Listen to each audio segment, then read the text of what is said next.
Welcome back to the current affairs classes and आज हम कल का पहले जो छूटा है वो पढ़ेंगे एंड देन जो आज का टॉपिक है कुछ वो पढ़ेंगे। The first news, India China reach deal on the easing LAC tension. तो क्या इसका मतलब है? India China reach deal on easing LAC. LSC का क्या फुल फॉर्म है? Line of actual control.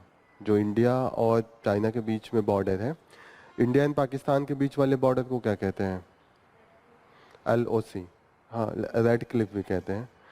और LOC लाइन ऑफ कंट्रोल, और यहाँ पे लाइन ऑफ एक्चुअल कंट्रोल। उस वाले को लाइन ऑफ कंट्रोल कहते हैं और इसको line of actual control. LOC line of control है वो इंडिया पाकिस्तान वाले को है। Red Cliff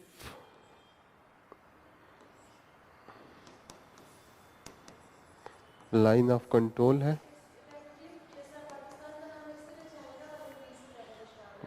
McMahon. तो और LAC line of actual control.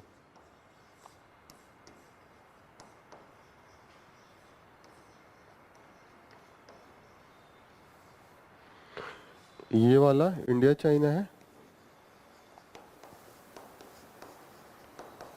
और ये है इंडिया पाकिस्तान। ठीक है। अभी पाकिस्तान और चाइना से लेके काफ़ी कॉन्फ्लिक्ट था बॉर्डर पे। अभी इसको हमने रिजॉल्व किया कि हम मिलके पेट्रोलिंग करेंगे। पहले एक दूसरे का जो बफर एरिया था उसमें एकदम आने से मना कर दे रहे थे। चाइनीज हमारे एरिया में घुस आए थे कुछ जगहों पे, डेपसांग में और डेमचोंग में। तो वहाँ पे हम देखते हैं कि अभी ये हो गया है कि जहाँ पहले 2020 में कौन सा झड़प हुआ था, क्या नाम है?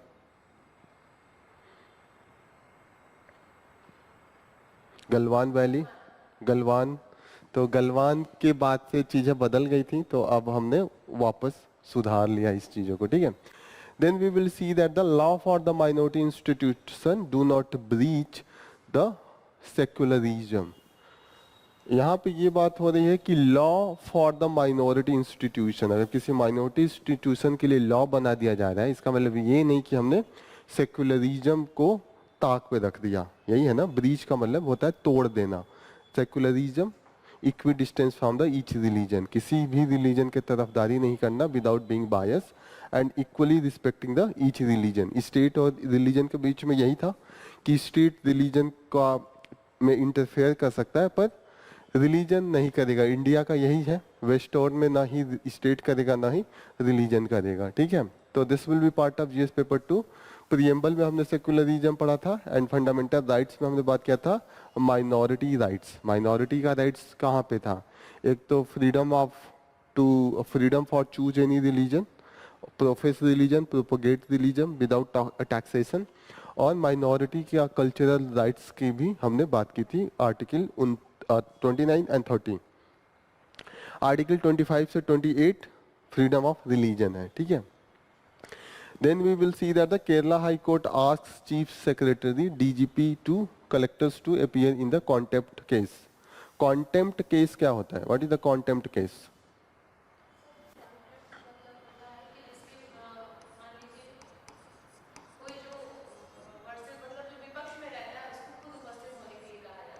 हम्म। कॉन्टेम्प्ट का मतलब होता है कि आप कोर्ट का एक तो अगर कुछ ऑर्डर देता है तो वो आप माने, अगर हाँ ये ना हो कि आप विलफुल डिसोबीडियंस करें। और दूसरी चीज़ ये होती है कि चीज़ों को, कोर्ट के चीज़ों को स्कैंडलाइज ना करें, कोर्ट को ऐसे ना दिखाएं कि बहुत ही ख़राब तरीके का इंस्टीट्यूशन है, कि लोगों के बीच में रिस्पेक्ट कम हो जाए और लोग कोर्ट के से बगावत कर जाए या कोर्ट का प्रोसीडिंग चल रहा है। कंटेम्प्ट का मतलब होता है कि किसी का अवहेलना करना, अवहेलना। कंटेम्प्ट ऑफ कोर्ट का मतलब कोर्ट का अवहेलना करना। ठीक है। तो ये जीएस पेपर 2 का पार्ट है जहाँ पे जुडिशरी है आर्टिकल 129 एंड आर्टिकल 152 142। हाँ।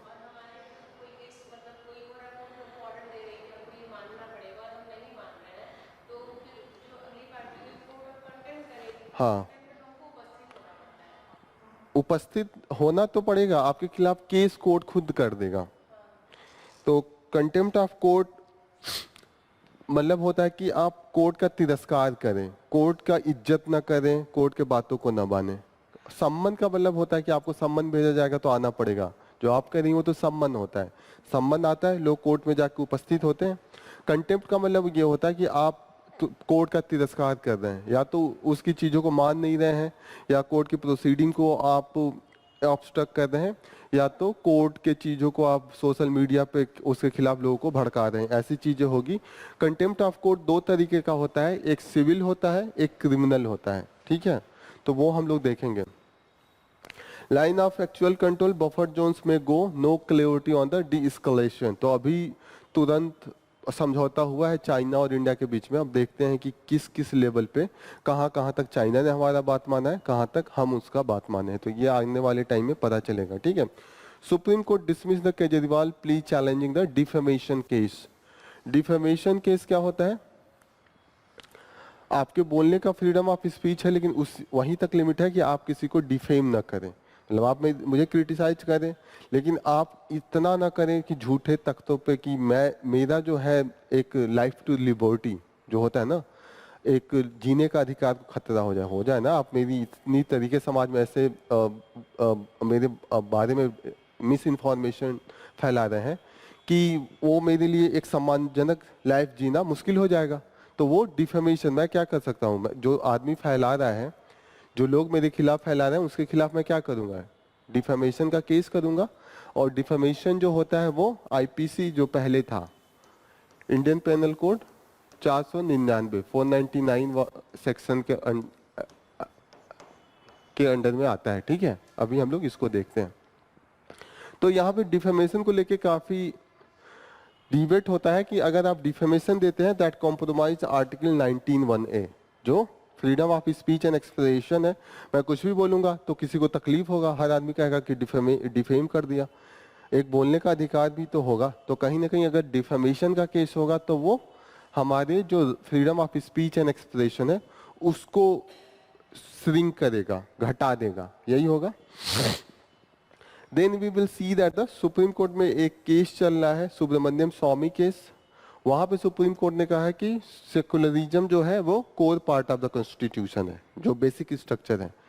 केस इस बात को लेके चल रहा है कि जो एंट्री की गई थी 1976 में 42nd अमेंडमेंट एक्ट के द्वारा, that is not legal, illegal है, वो एक तरीके से सही तरीका नहीं था, इसको हटाने की बात हो रही है। सुब्रमण्यम स्वामी कह रहे हैं कि इमरजेंसी के पहले तो नहीं था सेकुलरिज्म एंड सोशलिज्म प्रियम्बल में, इसको ऐड किया गया, तो वही सुप्रीम कोर्ट में बहसबाजी चल रहा है। तो उसको सुप्रीम कोर्ट ने कहा है ऐसा बात नहीं है, जो सेकुलरिज्म है that is the core part of the constitution. Already कई प्रोविजन में इंश्योर किया जा रहा है कि respect for religion and mutually without discrimination with any of the religion, state her religion को बराबर तरीके से एक ट्रीट करे, that is the main thing.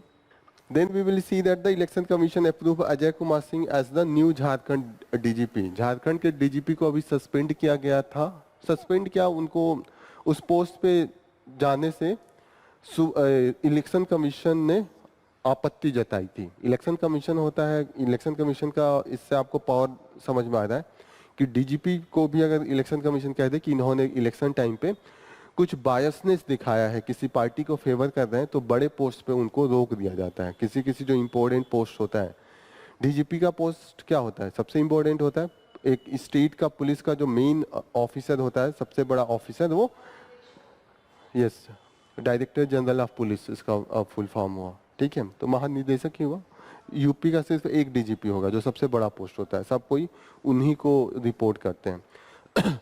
Supreme court to hear January plea against the blocking BBC film. एक film, documentary film BBC दिखा रहा है और अभी उन्होंने बनाया है, रिलीज करने को लेके गवर्नमेंट नहीं रिलीज करने दे रही, क्योंकि वो नरेंद्र मोदी का जो रोल था 2022 वाले गोधरा जो राइट्स हुए थे 2002 में, 2002 का जो राइट्स था उसमें नरेंद्र मोदी का जो रोल है उसको लेके कुछ दिखाया गया है, और गवर्नमेंट अगर ऐसी कुछ दिखाई जाएगी तो गवर्नमेंट नहीं अलाउ करेगा। अगर वही नरेंद्र मोदी का अपने PM का बड़ाई हुआ होता तो एकदम रिलीज कर दिया। इमरजेंसी अभी रिलीज हो रहा है, तो अपोजिशन का अगर बुराई हो तो तुरंत दे दिया जाएगा उसको, फ्री वो कर दिया जाएगा। और अगर पार्टी इन द पावर, उसके सपोर्ट में दिखाना पड़ेगा, दोनों कंडीशन है। और अगर पार्टी इन द पावर के विरोध में दिखाएंगे तो नहीं मिलेगा, एंड अपोजिशन के सपोर्ट में दिखाएंगे तो भी नहीं मिलेगा। ठीक है, तो ये मैटर करता है, मिलना भी आसान है और मिलना कठिन भी है। ये है कि आपका मूवी किस तरीके का है, उस तरीके से आपको परमिशन मिलेगा, that is the thing. Okay, फिर देखते हैं कि in a first Wikipedia takes down the article globally after the Delhi high court order. ये एक एएनआई रिपोर्ट आप लोग देखते होंगे न्यूज में, एएनआई आता है कभी, एएनआई करके आता है। तो एएनआई ने केस किया था दिल्ली हाई कोर्ट में विकिपीडिया के अगेंस्ट में कि इन्होंने हमारे अपने जो वेबसाइट है उस पर हमारे खिलाफ कुछ चीज़ें लिखी हैं जो हमारे लिए सही नहीं है। इन्होंने ये लिखा था कि ये एएनआई गवर्नमेंट का एक पार्ट है, गवर्नमेंट का जहाँ पे भी अच्छाई होता है उसको बढ़ा चढ़ा के दिखाता है, और अपोजिशन का बुराई होता है उसको दिखा के चढ़ाता है। एक तरीके से गवर्नमेंट का एक इंटेलिजेंस विभाग है, एक तरीके का पार्ट है जो गवर्नमेंट को प्रमोट कर रहा है। तो वही वो ले जाके कहते हैं कि ये तो बायस्ड है। तो वही दिल्ली हाई कोर्ट ने, अभी केस चल रहा है तो विकिमीडिया को वो पेज हटाना पड़ा है। अब ये क्लियरिटी नहीं है कि पूरा पेज हटाएंगे कि जहाँ पे उन्होंने लिखा है वो कंटेंट वो हटाएंगे। क्लियर हो रहा है? तो ये पार्ट होगा GS paper 2। Again contempt of court की ही बात आ रही है। कंटेम्प्ट ऑफ कोर्ट तो नहीं है ये, दिस इज डिफेमेशन केस है। यहाँ पे तो डिफेमेशन लगा है, ठीक है, क्योंकि उन्होंने कहा कि डिफेम किया, उन्होंने कंपेंसेशन के लिए भी 2 करोड़ रुपए मांगे हैं। तो this is not contempt of court. Black hole in Webb data LA threat to the cosmology standard model. जो स्टैंडर्ड मॉडल होता है, जो स्टार्स का फॉर्मेशन, कैसे स्टार फॉर्म होते हैं, किस तरीके से वर्क करते हैं, वो जो मॉडल है उस मॉडल को कहते हैं कॉस्मोलॉजी स्टैंडर्ड मॉडल। उस मॉडल से अभी जो जो थ्योरी था कि कैसे ग्लोब पूरा यूनिवर्स बना, किस समय पे गैलेक्सी बने, अभी जो हमने 2 बड़े बड़े टेलीस्कोप लगाए हैं उससे जो डेटा आ रहा है वो प्रूफ कर रहा है कि अभी तक का जो थ्योरी ये मॉडल देता था वो उतना सही नहीं है, कुछ उसमें चेंज करने की जरूरत है। ठीक है, तो वो हम पढ़ेंगे साइंस एंड टेक्नोलॉजी के अंडर में। Under that we will see that the a case for the nature restoration law है। नेचर रिस्टोरेशन लॉ में ईयू ने एक लॉ बनाया है कि किस तरीके से हम टारगेट करें कि जो लैंड डिग्रेडेशन हो रहा है उसको वापस सही किया जाए, रिवर का जो पोल्यूशन हो रहा है वो कैसे सही किया जाए, और भी डिफरेंट टाइप का जो भी negative impact on the nature है, जैसे फॉरेस्ट एरिया को हम काट काट के डिफॉरेस्टेड कर रहे हैं, उन सब चीज़ों को कैसे सही किया जाए उसके लिए ईयू ने लॉ बनाया है। और ये एनालिसिस में ये कहा जा रहा है कि इंडिया में ऐसे लॉ की जरूरत है। ठीक है, then we will see that the culture and society, this is the citizenship rule को लेके है। अभी हमने देखा कि एक सुप्रीम कोर्ट का जजमेंट आया है, जजमेंट में ये कहा गया है कि सिटीजनशिप एक्ट जो है, सिटीजनशिप एक्ट 1955 में एक सेक्शन 6A ऐड किया गया था during the Rajiv Gandhi government. Assam accord को लेके था कि उसमें ये लिखा था कि 1966 के पहले जो बांग्लादेश से आए हैं इंडिया में, असम में, उनको सिटीजनशिप ऐसे ही दे दिया जाएगा। और 1966 से लेके 1971 तक ऑपरेशन सॉर्च लाइट, उस दिन पढ़े थे हम लोग, ऑपरेशन सॉर्च लाइट क्या था? राजीव गांधी का तो नहीं था, हाँ उन्हीं का समय था क्या? उनका समय नहीं था, उनकी मम्मी का समय था। 1971 का टाइम था, इंदिरा गांधी का टाइम था। ओके, चलिए आप भूल गई। अभी हम लोग पढ़ते हैं ऑपरेशन सर्च लाइट के अंडर में जो वेस्ट पाकिस्तान था वो बांग्लादेश में, उस समय ईस्ट पाकिस्तान था, उसमें जो नेशनलिस्ट थे कि अपने बंगाली लैंग्वेज के सुरक्षा की बात कर रहे थे और सेपरेट बांग्लादेश की बात कर रहे थे, उनके खिलाफ उन्होंने एक्शन स्टार्ट कर दिया था, हवाई हमले स्टार्ट कर दिए थे। ओके, तो उसी पे है, देखते हैं इसमें एनालिसिस है कि क्या अगर हम कल्चर एंड सोसाइटी सिटीजनशिप है उसको कैसे बैलेंस किया जाए। ये माना जा रहा है कि लोग अगर आसाम से भाग के वो बांग्लादेश से भाग के आसाम में आए हैं, तो एक जो लोग अपना बांग्लादेश छोड़ के आए हैं तो उनका राइट है ना कि हम जहाँ पे आ रहे हैं हमें सुरक्षा दिया जाए, हम रिफ्यूजी हैं, हमें जो सिटीजनशिप के जो राइट्स होते हैं वो हमें दिए जाए। एक तो उनका पक्ष हो गया। दूसरा पक्ष क्या हुआ, जो असम के लोग हैं वो कहेंगे अरे ये तो हमारा सारा जल जंगल जमीन जितने हैं उसमें कैप्चर कर जाएंगे, रिसोर्स ले जाएंगे, हमारा जॉब खा जाएंगे और हमारा कल्चर डिस्ट्रॉय हो जाएगा। एक लेवल के बाद क्या पता कि सारा का सारा जो बांग्लादेश के मुस्लिम हैं उनका कल्चर का छाप आ जाए। तो उसको भी लेके है कि कैसे बैलेंस किया जाए सोसाइटी को। अगर बैलेंस सोसाइटी अगर चलानी है तो आपको बैलेंस करना पड़ेगा। जो लोग बांग्लादेश से आ रहे हैं उनका भी राइट्स है और जो लोग असम के हैं उनका भी राइट्स है। तो उसको डिस्कस किया गया है, उसको हम फिर से देखते हैं। Okay, allow for the deliberation, ये लद्दाख को लेके जो सेपरेट एक स्टेटस की मांग किया जा रहा है, एक स्टेटहुड की मांग किया जा रहा है कि लद्दाख को एक स्टेट का स्टेटस दे दिया जाए, उसको लेके ये आर्टिकल है। Then we will see that कि Pope Francis face criticism in the Vatican summit dodges topic of the women clergy. तो ये किसकी बात कर रही है, किया जा रहा है? Pope Francis, who is this? कहाँ के पादरी हैं? वैटिकन है। वैटिकन सिटी एक अलग ही जगह है और वहाँ पे जो मेन क्रिश्चियनिटी का गढ़ माना जाता है कि वहीं पे जितने भी चर्च से रिलेटेड, क्रिश्चियनिटी से रिलेटेड, ऑर्थोडॉक्स जो क्रिश्चियनिटी है, कैथोलिक, वहाँ का मेन डिसीजन वही होता है। जो सबसे बड़े ऑफिसर होते हैं वो पोप फ्रांसिस हैं इस समय। और वहाँ पे भी देखिए अभी भी वीमेंस के राइट्स को लेके, जो वहाँ पे अभी भी वीमेंस नहीं है, अलाउड नहीं है, तो उसी को लेके अभी भी वहाँ पे प्रोटेस्ट चल रहा है कि वीमेंस को भी आप बनाइए। और बाइबल में लिखा है कि वीमेंस को नहीं बना सकते, तो इसको लेके थोड़ा सा चीजें दिक्कत आ रही हैं। ठीक है, world cup might be the first sign of the changing landscape, a dream come true to loyal servant of the New Zealand. तो क्यों है ये न्यूज, बताइए आप लोग। ये लास्ट वाला न्यूज दो जो है वो किससे रिलेटेड है? न्यूजीलैंड क्यों न्यूज में था अभी एक दो दिन से?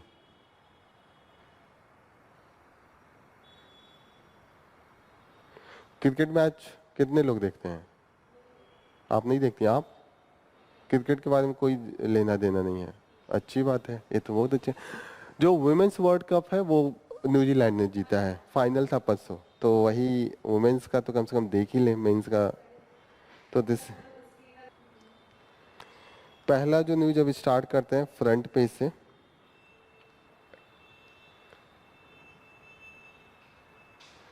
This is the first news, India reach deal with the easing LAC tension. अभी लेके काफी लड़ाई झगड़ा था इंडिया और चाइना को लेके, खासकर जो लद्दाख वाला बॉर्डर था। और यहाँ पे जो आप देखिएगा जो लड़ाई थी वो दो एरिया में था, एक तो डेमचौक, ये डेमचौक यहाँ पे है, और एक है पैंगसो में भी थी, लेकिन सबसे ज्यादा लड़ाई जो थी वो डेपसांग में था। यस प्लीज, डेपसांग में था। डेपसांग कहाँ पे है? यहीं पे है डेपसांग। अच्छा ये है तो डेपसांग यहाँ पे है। यहीं पे जो बॉर्डर एरिया है, इंक्रोचमेंट था, चाइनीज हमारे वहाँ आ गए थे और वो हमें पेट्रोलिंग जो करने वाला पोस्ट होता है वो हमें जाने नहीं दे रहे थे, उसी को लेके था। 2020 में से है। क्लियर हो रहा है दो नाम किस लिए आ रहा है, डेमचौक एंड डेपसोंग। ठीक है, यहाँ पे ही इंक्रोचमेंट है, डेपसांग एंड डेमचौक। ब्रिक का जो सबमिट होने वाला है that is into the Kazan.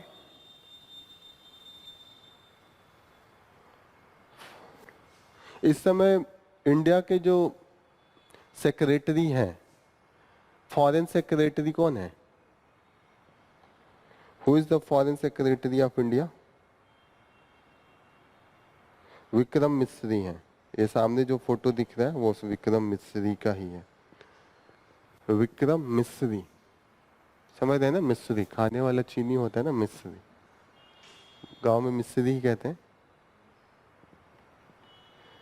Line of actual control that is the distributed border between India and China. McMahon जो है वो लाइन है, अरुणाचल प्रदेश वाले एरिया के बॉर्डर को मैकमोहन लाइन कहते हैं। लिख लिया? Should we go for the next? Next important news is the law for the minority institution do not breach the secularism. यहाँ पे ये बोला जा रहा है कि मानिए कोई लॉ बनाया जाए, जैसे वक्फ बिल बनाया जाए, तो लॉ अगर कोई माइनॉरिटी इंस्टीट्यूशन को लेकर बनाया जा रहा है तो क्या ऐसा माना जा रहा है जाएगा क्या कि स्टेट इंटरफेयर कर रहा है रिलीजन में और डिस्क्रिमिनेट करके कर रहा है? तो जो सुप्रीम कोर्ट का स्टैंड है वो कह रहे हैं कि नहीं, ऐसा कोई बात नहीं है। लॉ किसी भी रिलीजन के लिए बनाया जा सकता है, गवर्न करने के लिए। अगर आपका जमीन सही से आप गवर्न नहीं कर पा रहे हैं तो लॉ बनाना ही पड़ेगा।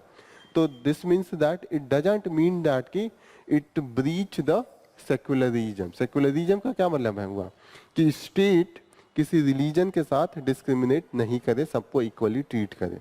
तो लॉ तो बनाया जा सकता है ना। अगर किसी भी रिलीजन में कुछ माना जाए कि वो लोग सही से नहीं कर रहे तो लॉ बना के सही किया जा सकता है।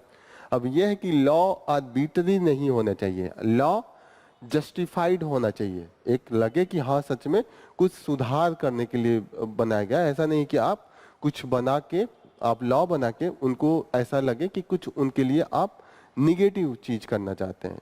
ठीक है, जैसे मदरसा हुआ, तो मदरसा में ये बात हो रही है कि और भी आप चीजें अच्छे से पढ़वाइए, तो आप साइंस भी पढ़वाइए, मैथ भी पढ़वाइए। इसको लेके काफी डिबेट चल रहा है। तो ये भी क्या ब्रीच होगा? नहीं होगा। सुप्रीम कोर्ट कह रहा है अगर आप उसको इम्प्रूव करना चाहें, आप झूठ मूठ पे, अगर कोई मदरसा अच्छा भी पढ़ा रहा है, साइंस एंड टेक पढ़ा रहा है, खूब अच्छा स्किलिंग करवा रहा है, फिर भी आप जाके बंद करवा दे, लॉ उसके लिए बनाए कि नहीं आप ये बना पढ़ाइए, तो माना जाएगा ना कि सेकुलरिज्म का आप ब्रीच कर रहे हैं। लेकिन अगर लॉ जस्टिफाइड है, लॉ एक तरीके से रिफॉर्म है, मॉडर्नाइजेशन के लिए है, then it will be not the breach of the secularism.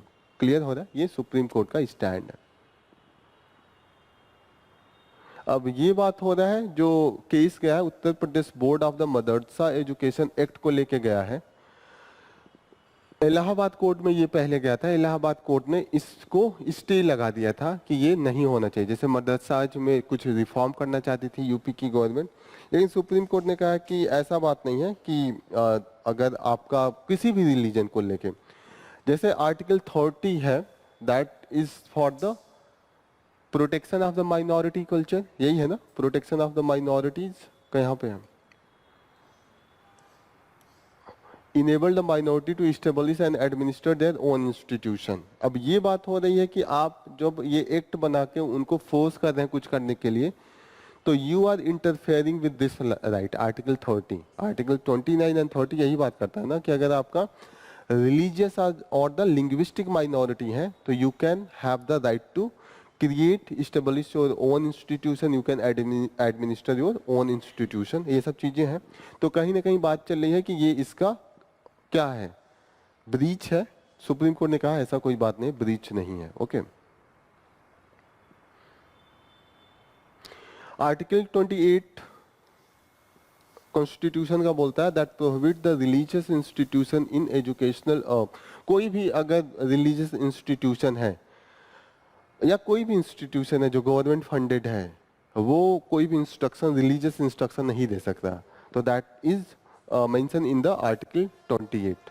तो आर्टिकल 28 समझ में आ रहा है कि कोई भी, अगर कोई आप पढ़ने जा रहे हैं किसी स्कूल में या आपके यूनिवर्सिटी में, तो आपसे अगर कोई रिलीजियस कराया जा रहा है, कुछ भी कोई भी चीज कराई जा रही है जो रिलीजियस इन द नेचर है, तो आप उसका विरोध कर सकते हैं, आप जाके केस कर सकते हैं। ठीक है, कभी कराया गया आपको स्कूल में कुछ रिलीजियस चीजें आप लोगों के नहीं कराया गया है? ओके, मतलब अच्छा, तो अगर आप जाती तो केस करती जाके?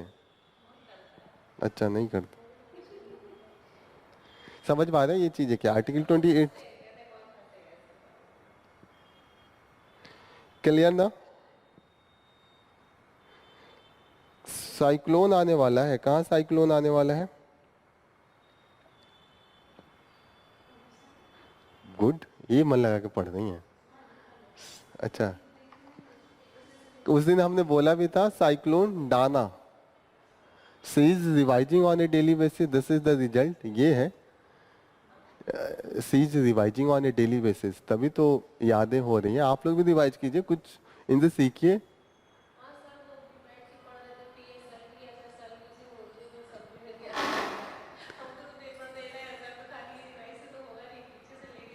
नहीं नहीं, आप रिवाइज भी कीजिए इसके बाद जब टाइम मिले, क्योंकि ये भी आएगा। ऐसा नहीं है कि और ये साइक्लोन अभी तो आपके पास टाइम है ना, आपका तो दिसंबर में पेपर है ना।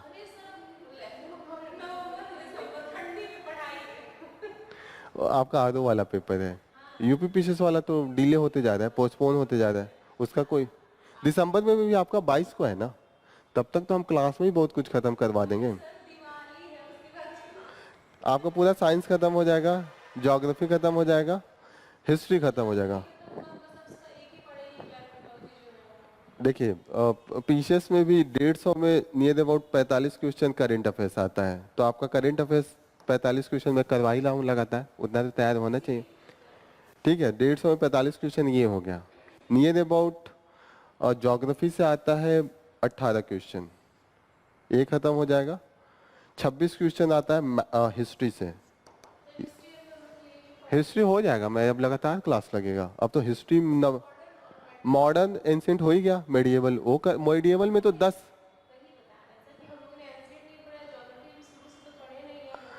अच्छा, तो उसका वीडियो तो हमने दिया है, और जब क्लास लगेगा तो आप ऑफलाइन में भी कर लीजिएगा। उसका हम क्लास बाद में नेक्स्ट बैच में जो भी होगा तो हम लगाएंगे, आपको बता दें। अच्छा, वीडियो देखिए और आके आप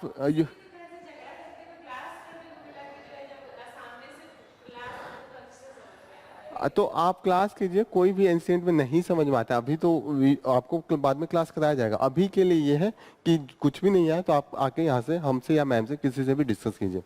देखिए करंट अफेयर्स का है नियर अबाउट 47 क्वेश्चन के आसपास लास्ट ईयर आया था, तो इतना हमने समझिए डेली बेसिस पे कंप्लीट करा रहा हूँ। करंट अफेयर जो हम लोग पढ़ा रहे हैं उससे बाहर आप अभी जो क्लास में अभी पढ़ाया गया है ना कंटिन्यू, उसको पहले रिवाइज कीजिए, उसको भी पढ़िएगा। इसके बियॉन्ड जाके तब आप पढ़िएगा, ये अगर क्लियर है, क्योंकि हमने काफी कुछ कराया है। हम्म।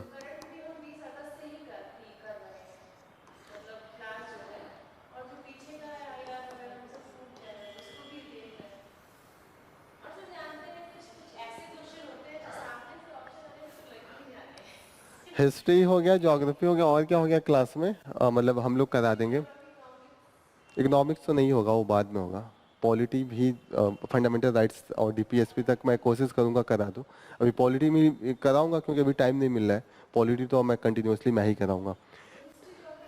हिस्ट्री ज्योग्राफी हो गया, फिर साइंस एंड टेक्नोलॉजी, ये भी नियर अबाउट 11 क्वेश्चन आता है पीसीएस में। और क्या बचा, केवल रह जाएगा इकोनॉमिक्स। इकोनॉमिक्स से वैसे भी ज़्यादा क्वेश्चन नहीं आते हैं पीसीएस में, वो तो आईएएस के लिए हम लोग पढ़ा रहे हैं। जो पीसीएस में आता है इकोनॉमिक्स से, वो इससे आता है, हाँ, करंट अफेयर से और बजट एंड इकोनॉमिक सर्वे, तो वो तो हम कराएंगे ही। तो आपका कितना क्वेश्चन, इतना ही मान लो।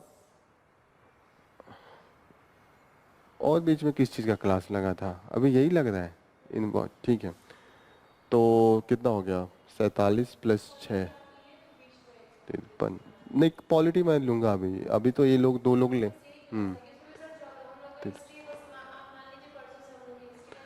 73, 73 प्लस 8 81 10 91 102। 102 क्वेश्चन तो आपके हो ही चुके हैं, अब मतलब हो जाएंगे इतना।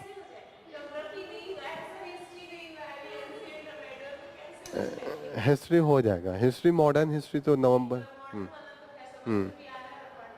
Bye the end of this, और ये हो जाएगा। फिर साइंस है, साइंस तो हो गया ना, साइंस तो हो रहा है, साइंस तो लगातार सर 28 तक क्लास लेंगे तो मुझे लग रहा है वो खत्म हो जाएगा। ठीक है, तो साइंस पक्का हो जाएगा, ज्योग्राफी पक्का हो जाएगा, वो भी आने वाले हैं अभी 2-3 को। आदित्य सर आएंगे इनके बाद, तो वो कंप्लीट करा के जाएंगे इस बार ज्योग्राफी। ठीक है, हिस्ट्री लगातार क्लास लगेगा नवंबर तक, प्रोजेक्ट तो खत्म नहीं होगा, तो हिस्ट्री ये खत्म। बीच बीच में जब भी लगेगा कि आपके पास ज़्यादा टाइम है तो मैं 2 घंटे 3 घंटे पॉलिटी भी पढ़ा दूंगा। यही है कि टाइम की कमी के कारण मैं क्लास नहीं लगा पा रहा हूँ, वरना अभी तो मैं 3-3 4-4 क्लास लगा दूँ। अभी तो मेरे पास बहुत टीचर्स आके बैठे हैं। ठीक है, तो आप टेंशन नहीं लीजिए, आपका दिसंबर तक तो इतना खत्म होगा ना। जनवरी फरवरी जो नहीं, आपका भी एग्जाम का हो जाए मैं सोच रहा हूँ, और साथ साथ हम जो चीज़ें बाकी जो जनवरी फरवरी है वो हम मेंस का टॉपिक सोसाइटी एथिक्स ये सब कंप्लीट कराएंगे। ठीक है, हम चाहते हैं कि अप्रैल तक मैक्सिमम चीज़ें 90% कंप्लीट करा दें। 10 देखिए आप लोग कभी भी ना डाइवर्ट मत किया कीजिए अपने आप को। एक तरीका ये होता है ना, चीज़ें क्यों हम प्रोडक्टिव नहीं हो पाते हैं, प्रोडक्टिव इसलिए नहीं हो पाते ना, हम जरूरत से ज़्यादा सोचने लगते हैं। जैसे अभी क्लास में माने चल रहा है ज्योग्राफी, तो हमें लगेगा कि हम ज़्यादा पढ़ने के चक्कर में घर पे जाके इकोनॉमिक्स भी पढ़ लें और ज्योग्राफी पे ध्यान नहीं देते, और जब इकोनॉमिक्स चलेगा तो हम जाके पॉलिटी पढ़ रहे होंगे। दिक्कत यही होता है सारे स्टूडेंट के साथ। आपको ये करना चाहिए ना, जो चीज़ें चल रही है ना उस पर इतना कमांड बना लीजिए ना कि वो कभी भी आपसे क्वेश्चन है तो आप कर लें, तो हर टाइम पे आपका कमांड बनते जाएगा। जब आप इधर से उधर करेंगे तो ना इधर के रहेंगे ना उधर के रहेंगे, ना इकोनॉमिक्स आएगा और ना ही ज्योग्राफी आएगा। तो जो क्लासेज चले ना आप लोग उसको बहुत कमांड कीजिए, उसको जाके 3 बार 4 बार रिवाइज कीजिए, करंट अफेयर्स ये चीज़ें, और उसके बाद अगर टाइम मिलता है ना तो जाके कुछ और देखिए। अब ये एक एक्सक्यूज नहीं आना चाहिए कि ज्योग्राफी, अब अभी साइंस चल रहा है तो साइंस का अगर कोई आपसे क्वेश्चन पूछा जा रहा है जो पढ़ाया गया, तो आप ये एक्सक्यूज नहीं दे सकते हैं कि जाके मैं कुछ और पढ़ रहा था, इकोनॉमिक्स पढ़ रहा था इसलिए मैं साइंस का नहीं रिवाइज कर पाया। क्यों जरूरत है अभी इकोनॉमिक्स पढ़ने के लिए जब साइंस चलाया जा रहा है? जब साइंस चलाया जा रहा है तो साइंस पढ़िए, जब मॉडर्न हिस्ट्री चलाया जाता है तो मॉडर्न हिस्ट्री पढ़िए, जब पॉलिटी चलाया जाएगा तो वो पढ़िएगा। तो हर चीज़ पे आपका कमांड होते जाएगा। क्लास में इतना हम करा देंगे कि इससे बाहर चीज़ें नहीं आएंगी, क्योंकि हम लोग बहुत कॉम्प्रिहेंसिव तरीके से कवर कर रहे हैं। मैं सबसे ज़्यादा तो करंट अफेयर्स में इतना कवर कर ले रहा हूँ कि मैं सब कुछ कवर कर लूँ, इन्वायरमेंट भी कर लूँ, साइंस एंड टेक भी कर लूँ। आप देखिए डेली मैं ही नोट्स बना रहा हूँ, वो 50-50 पेज का जा रहा है। आपको जो पोस्ट करता हूँ मैं सुबह या शाम को जब भी, उसका देखिएगा, उसमें काफ़ी चीज़ें होती हैं जो आपका करंट अफेयर्स के साथ साथ एक दो अलग से टॉपिक कवर कर रही होती हैं। आप वो पढ़िए ना, उससे बाहर नहीं आएगा। आपका आगे का पेपर आएगा उसके अगले दिन मैं डिस्कस करूंगा कि हम लोग जो क्लास में डेली बेसिस पे जो मैं नोट्स दे रहा हूँ ना उसमें से देखिएगा, मैक्सिमम क्वेश्चन उसी में से आएगा। क्योंकि द हिंदू को एकदम एक एक आर्टिकल को जा जा के अंदर घुस घुस के मैं निकालता हूँ कि इससे क्वेश्चन पूछा जा सकता है, तो उससे बाहर क्या दे सकते हैं। तो that will be the thing. तो आप पेपर पढ़ी जो कल परसों का मैंने पोस्ट किया था, तो वो पढ़िए ना, वो सब चीज़ें होनी चाहिए। आप जब पेपर पोस्ट किया जाता है तो आप तो डाउनलोड कीजिए और एक बार स्क्रॉल करके जाते जाइए, और आपके लिए तो आसान है क्योंकि हाईलाइटेड करके भेजा जाता है कि आपको यही पढ़ना है, आपको तो अलग से टाइम भी नहीं लगाना है। आप हाईलाइटेड हाईलाइटेड देखते जाइए। तो क्लास में हाईलाइटेड चीज डिस्कस ही कर रहा हूँ, जैसे अब यहाँ पे मैं डिस्कस कर रहा हूँ, अभी हम डिस्कस कर रहे हैं जैसे साइक्लोन डाना है, ठीक है। अब ये लैंडफॉल करेगा उड़ीसा में, तो ऑलरेडी सब कुछ हाईलाइटेड है, आपको यही तो देखना है, आपको एक पिक्चर देखना है कि दिमाग में बने और ये जाके करना है। क्लियर हो रहा है आपका क्या अप्रोच होना चाहिए? आपका अप्रोच ये होना चाहिए जो क्लास में हो रहा है। कट ऑफ तो 85% जाता है ना, 100 यूपी पीसीएस का भी कट ऑफ ज़्यादा नहीं जाता है। लास्ट ईयर 200 में 122 गया था, तो 60% है। और यूपीएससी का तो और भी कम है, 75 नंबर गया था 2023 में। 2024 में 80 गया है, 80-85 मैक्सिमम 90। तो 200 में 90 कितना हुआ? 45-46% हुआ। तो जब ऑलरेडी कट ऑफ इतना कम जा रहा है, इसका मतलब यही हुआ ना कि जो आप पढ़े हो वो बहुत स्ट्रांग होना चाहिए, वो अटेम्प्ट कर लें। क्लियर हो रहा है आप लोगों का क्या अप्रोच होना चाहिए कि जो क्लास में चल रहा है जो चीज़ है उस पर बहुत कमांड बना लीजिए, और जब बहुत उसके बाद टाइम मिले then you have to go for the other thing. NCERT तो क्लास में तो करा रहे होंगे ना सब लोग, वो लोग तो मिला के ही पढ़ा रहे हैं। एनसीईआरटी, उसके बाद हमारा कॉन्सेप्ट, और उसके बाद बाकी का और ऊपर हम लोग डेवलप करते हैं। तो ये हमारे अप्रोच है। तो पहले क्लास हो उसके बाद आप कुछ भी पढ़िए, ठीक है। तो क्लास का चीज़ पहले आपको होनी चाहिए, उसके बाद आप और चीज़ों पे शिफ्ट करना है। इस समय जम्मू एंड कश्मीर में अटैक हुआ था, और जो यहाँ पे आपको जानने के लिए एक संगठन उभर के आया है, द रेजिस्टेंस फ्रंट, TRT, ठीक है। उन्होंने जिम्मेदारी लिया है कि जो अटैक हुआ है वो हमने किया है। ये लश्कर तैयबा का एक उसी से उभर के आया है। जो पहले लश्कर तैयबा हम लोग सुनते थे ना, हमेशा न्यूज में आता था, उसी से वो अपना ओरिजिन ट्रेस करता है। सोनमर्ग हम लोगों ने कल पढ़ा था, what is mean by the merge. अभी 1-2 दिन पहले मैं मर्ग पढ़ाया था, सोनमर्ग, गुलमर्ग, क्या बताया था?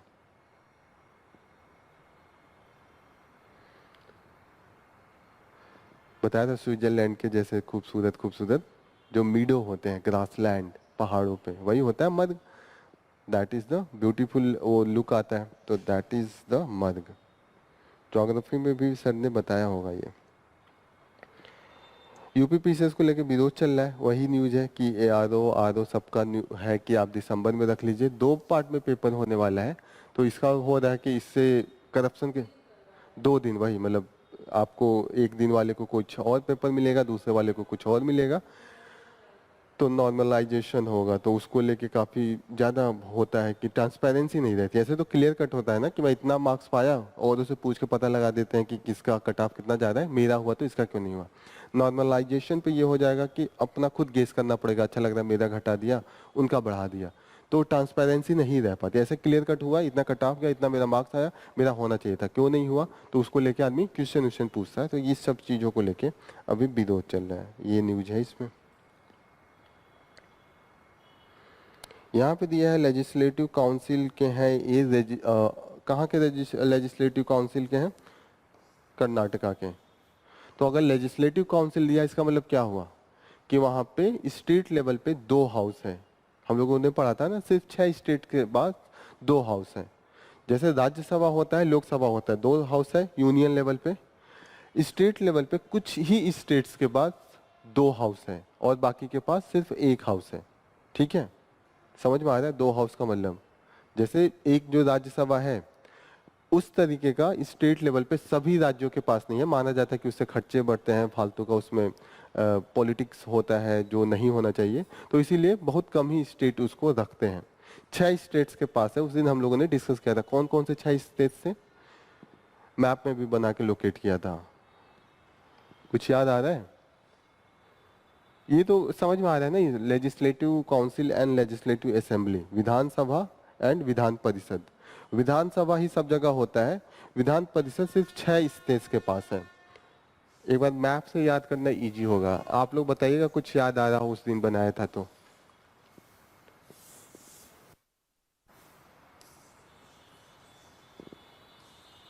किसके किसके पास था? यूपी बिहार के पास था, ये उस दिन देखा था, यूपी एंड बिहार। ठीक है, फिर हम लोग साउथ में आए थे। साउथ में किसके किसके पास था? केरला के पास नहीं था, तमिलनाडु के पास नहीं था, कर्नाटका के पास था। फिर इसके आगे जो 2 हैं, तेलंगाना एंड आंध्र प्रदेश, इन दोनों के पास, तीनों के पास है था। फिर इसके ऊपर महाराष्ट्र था, इसके पास था। 6 हो गए, 4 सेंट्रल में और 2 यहाँ पे। मैंने आपको क्या बताया था कि पहले कश्मीर के पास भी था, पर कश्मीर को जब इन्होंने यूनियन टेरिटरी कर दिया तो वहां हट गया। तो 6 था, तो वो घटा, लेकिन एपी को 2 पार्ट में तोड़ दिया, तो यहाँ पे 1 बढ़ गया। बाई क्या मतलब समझ में आ रहा है? स्टेट लेवल पे स्टेट लेजिस्लेचर 2 पार्ट में हो सकता है, legislative assembly and legislative council. Legislative assembly same Lok Sabha के जैसे होता है, इलेक्ट होके भेजते हैं। और जो लेजिस्लेटिव काउंसिल होता है उसका इनडायरेक्ट इलेक्शन होता है। उसमें अलग अलग कॉन्स्टिट्यूएंसी होती है, जैसे कुछ कॉन्स्टिट्यूएंसी में सिर्फ ग्रेजुएट को वोट देने दिया जाता है, टीचर्स को वोट देने को दिया जाता है, और फिर नॉमिनेशन होता है बाय द गवर्नर। और कुछ जो पोस्ट बचते हैं उसका जो इलेक्शन होता है that is done by the जो लेजिस्लेटिव असेंबली एंड जो लोकल बॉडीज हैं वो मिलके अलग अलग कंपोजिशन होता है। क्लियर हो रहा है? इनडायरेक्ट इलेक्शन होता है, जैसे ऐसे आम जनता नहीं देती है, वो एक पर्टिकुलर कोलिजियम होता है वो वोट देता है। मध्य प्रदेश नहीं, महाराष्ट्र ये है। तो कर्नाटका के पास है, तेलंगाना के पास है, आंध्र प्रदेश के पास है, महाराष्ट्र के पास है, यूपी एंड बिहार। 6 हो गया। मैप में, मैप से ज्यादा चीजें याद होती हैं। आप अगर मैप में लोकेट करना स्टार्ट कर देंगे ना, आप देखिए कर्नाटका के जस्ट बगल में मैप में देखिएगा तेलंगाना एंड आंध्र प्रदेश है। मैप में दिखा, एक बार मैप निकालिए आप लोग। चीजें पता है, मैप से चीजें याद करनी बहुत ईजी होती हैं। मैप में इंडिया का निकालिए, लोकेट कीजिए। कर्नाटका के सामने आपका आंध्र एंड तेलंगाना होगा, पहले वो एक ही था। इंडिया का पॉलिटिकल मैप निकाला, दिख रहा है मैप में? दोनों सामने सामने है तीनों, महाराष्ट्र जस्ट ऊपर है। तो जो लेजिस्लेटिव काउंसिल है केवल इन्हीं के पास है, 6 के पास। अब याद रहेगा? मैप से याद कीजिएगा कि मैप से देखिएगा कि 4 ये और 2 ऊपर, ठीक है। ऐसे हम लोग उस दिन भी मैप से याद किए थे कि लैंग्वेज जो है क्लासिकल लैंग्वेज, तो अभी किसको किसको ऐड किया है? मैप से ही जा रहे थे, पहले से 4 नीचे वाले थे, संस्कृत नेशनल लेवल पे था और उधर उड़ीसा था, संस्कृत पहले ही था और नीचे 4 पहले ही से थे। जो ऐड किया था इसी में ऊपर वाला ऐड किया, मराठी जस्ट ऊपर था, ठीक है। और बच्चे जो थे वो कहाँ पे ऐड हुए? उस तरफ, उड़ीसा के ऊपर वेस्ट बंगाल के ऊपर असम, और 2 नेशनल लेवल पे वो भी धर्म से, पाली एंड प्रकृति। तो 11 याद हो गया ना। मैप से याद कीजिएगा तो इट विल बी इजी, याद नहीं करना होगा, जस्ट आपको लॉजिकली एक याद आ गया तो उसको आप पा सकते हैं। सिर्फ आपको ये पता हो कि कर्नाटका है, कुछ भी याद आ गया तो आप कर्नाटका से तेलंगाना पा जाएंगे, कह रहे आगे ही तो था, फिर तेलंगाना से आप आंध्रा पा जाएंगे और कर्नाटका से ही आप महाराष्ट्र पा जाएंगे कि जस्ट इसके ऊपर ही तो था। फिर आप कहेंगे कि एक जगह दोनों थे और दोनों बहुत फेमस है, यूपी बिहार ऐसे ही फेमस है, तो यू कैन इजीली रिकॉल। तो ऐसे होगा कि आपको रटना नहीं पड़ेगा, मैप से है कि कनेक्टेड होकर आप कर सकते हैं। जैसे उस दिन हम लैंग्वेज का क्या पढ़ रहे थे कि केरला का मलयालम है, तो नीचे हमने देखा है कि नीचे से आ रहा है, तो नीचे मलयालम को भी है, तमिल को भी है, तेलुगु को भी है, कन्नड़ को भी है। तो अभी जो दिया है मराठी को दिया, जस्ट इसके ऊपर वाला स्टेट है। पहले उड़िया था, यहाँ पे आंध्रा के ऊपर उड़िया है, आप देखिएगा टच करता है आंध्रा का बॉर्डर एंड उड़ीसा का बॉर्डर, और इसी का बॉर्डर टच करता है वेस्ट बंगाल से, और वेस्ट बंगाल का बॉर्डर टच करता है असम से। इजी हो गया याद करना, कितना हम लोग इजीली याद कर लिए, 1 2 3 4 5 6 7 8, 3 बचे। तीनों रिलीजन से रिलेटेड है, Sanskrit, Hinduism, Pali associated with the Buddhism and प्रकृति। तो आपका हिस्ट्री, ज्योग्राफी सब याद हो रहा है।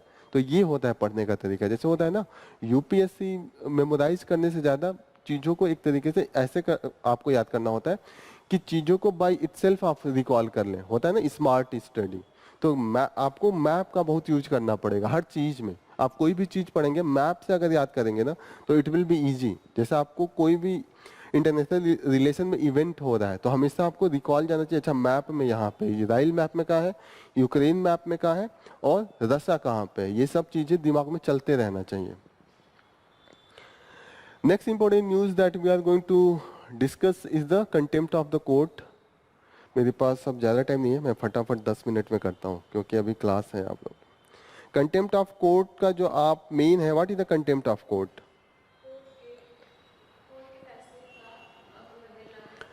आप उसका अवहेलना करें, ठीक है। तो कंटेम्प्ट ऑफ कोर्ट जो मेन आता है आर्टिकल 129 एंड 142 में है साफ साफ कि supreme court and high court के पास पावर होता है, खासकर ये तो सुप्रीम कोर्ट का है, to punish for the any contempt of the court. Okay, contempt of the court 2 तरीके का होगा, सिविल कंटेम्प्ट होगा और क्रिमिनल कंटेम्प्ट होगा। अब देखिएगा ऐसे आपको सिविल लगेगा कि आप अनजाने में चीजें करें तो होना चाहिए कि वो क्रिमिनल होना चाहिए, और जानबूझ के नहीं, अनजाने में करे तो सिविल होना चाहिए और जानबूझ के करे तो क्रिमिनल होना चाहिए, ऐसा होना चाहिए। लेकिन यहाँ पे देखिएगा सिविल का जो डिफिनीशन है उसमें लिखा है कि wilful disobedience, wilful breach of the undertakings given to court. तो कंफ्यूज मत होइएगा, ये बड़ा थोड़ा सा एक्सेप्शनल है। नॉर्मल आपको लगेगा कि सिविल क्या होगा, अनजाने में हो जाए, लेकिन यहाँ पे विलफुल आप जानबूझ के कहें कि इन्होंने कहा है कि आप पेमेंट दीजिए और आप जाके पेनाल्टी नहीं दे रहे हैं, तो विलफुल हो गया ना। जो क्रिमिनल है उसमें है कि interfere the due course of the judicial proceeding, और स्कैंडलाइज। स्कैंडलाइज क्या होता है? स्कैंडलाइज का मतलब किसी चीज के बारे में बहुत बुरा भला बोलना होता है ना, कि उसको एकदम बताना कि अरे इसने तो फ्रॉड टाइप का आदमी है। जैसे मैं एक सीधा साधा आदमी हूँ और जाके स्कैंडलाइज किया जाए कि अरे वो तो बड़ा फ्रॉड है, बैंक में उसने फ्रॉड किया है, करोड़ों रुपए लेके भाग गया है, ऐसी चीजें क्या होगी? मेरे खिलाफ स्कैंडलाइजेशन ही होगा ना। तो स्कैंडलाइज अगर कोर्ट के खिलाफ आप करेंगे कि अरे कोर्ट बड़ा खराब डिसीजन देता है, बहुत बायस हो गया है, बड़ा ये मतलब एक तरीके से रिलीजियस बायसनेस है, तो इस तरीके से आप स्कैंडलाइज ही कर दें। आप उसके सोशल मीडिया पे लिखना स्टार्ट कर दें कि अरे ये जज तो बड़ा खराब है, इसने ऐसा ऐसा चीज कहा। आप किसी जजमेंट को क्रिटिसाइज कर सकते हैं, वो नहीं कंटेम्प्ट ऑफ कोर्ट होगा। लेकिन जानबूझ के भड़का नहीं सकते हैं। जैसे कोई जजमेंट आया तो आप ये क्रिटिसाइज कर सकते हैं, उस पर आर्टिकल लिख सकते हैं कि अरे इसमें ऐसे था, ऐसे होना चाहिए, पिछला जजमेंट ऐसे है, लॉजिकल लगना चाहिए। लेकिन झूठ झूठ नहीं कहें कि अरे ये तो मैं देखा था वो जज जाके मस्जिद में ये कर रहा था, बाद में वहीं से पैसा लिया, इस तरीके का आप लिख रहे हैं, इसमें कोई ट्रूथ नहीं है ना। लेकिन आप उसके जजमेंट को ही लेके क्रिटिसिज्म कर दें कि अरे ऐसा जजमेंट आ गया, पहले ऐसा जजमेंट यूएस में आया था, ये इसके खिलाफ है, तो ये लगेगा। लेकिन आप पर्सनल आरोप लगा के उस पूरे केस को एकदम दूसरे तरीके से मिस इन्फॉर्म कर दें तो वो क्या होगा, स्कैंडलाइजेशन हो जाएगा, lowering the authority of court. आप कोर्ट को कुछ समझे ही नहीं, आप जज को ऐसे ही मतलब उसके कुछ इज्जत ही नहीं कर रहे। वो बोल रहा है कि आप वो क्या बोलता है, बॉक्स में आइए, जो कटेगा क्या, कटेगरे, हाँ, तो आप उसमें नहीं जा रहे हैं, आप उधर से ही बोल रहे हैं, आप जज को ऐसे वैसे बोल रहे हैं, तो क्या होगा, आप lowering the authority of court.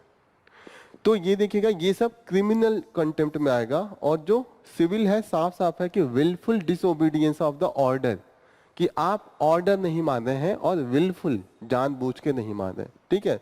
तो यहाँ पे wilful disobedience and breach judgement decree, कोई भी चीजें हो तो उसका कर रहे हैं तो सिविल। तो सिविल और क्रिमिनल याद आ जाएगा। सिविल में सिंपल सी बात है, विलफुल याद होना चाहिए। इसमें होना चाहिए कि स्कैंडलाइज का मतलब बहुत बुरा भला बोल रहा है, कोर्ट के प्रोसीडिंग को होने नहीं दे रहा है, ये सब चीजें होंगी, then it will be the criminal contempt. जो आर्टिकल है कॉन्स्टिट्यूशन का 129 है एंड 120 और 142 है। कहाँ गया, ये चल नहीं रहा है।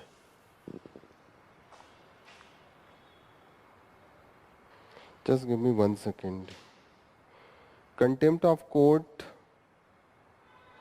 को कई बार विरोध भी किया जाता है। इस बात को लेकर विरोध किया जाता है कि कई बार अगर कंटेम्प्ट ऑफ कोर्ट के चक्कर में ऐसा महसूस होने लगता है कि जुडिशरी जो है किसी को कुछ बोलने ही नहीं दे रही है। मानिए आप कुछ भी बोले, क्योंकि ये वेग होता है ना कि आप किस तरीके से स्कैंडलाइज कर रहे हैं, आप कुछ भी बोल रहे हैं। जैसे अभी एक बहुत फेमस केस था, प्रशांत भूषण केस था।